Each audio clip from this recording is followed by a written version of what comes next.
তুমি যদি ইনসাফের জন্য যুদ্ধ করতে না পারো, তুমি যদি বৈষম্যের বিরুদ্ধে লড়াই করার হিম্মত না রাখো, মুসলমানের মিথ্যা দাবি করা ভণ্ডামি ছাড়া কিছুই নয়।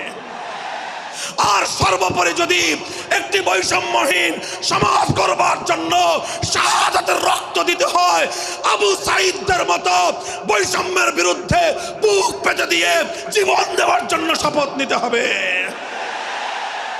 কোরআনে পাকের এক একটা আয়াত, কোরআনের এক একটা বিধান আল্লাহর জমিনে বাস্তবায়ন করার জন্য আমাদের জীবন যৌবনের বাজি লাগায় দিতে হবে, বাজি লাগায় দিতে হবে ইনশাআল্লাহ।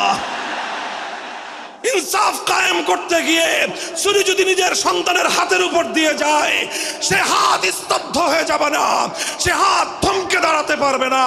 যেখান দিয়ে ইনসাফ যাবে সেখান দিয়ে ইনসাফকে চালিয়ে দিতে হবে।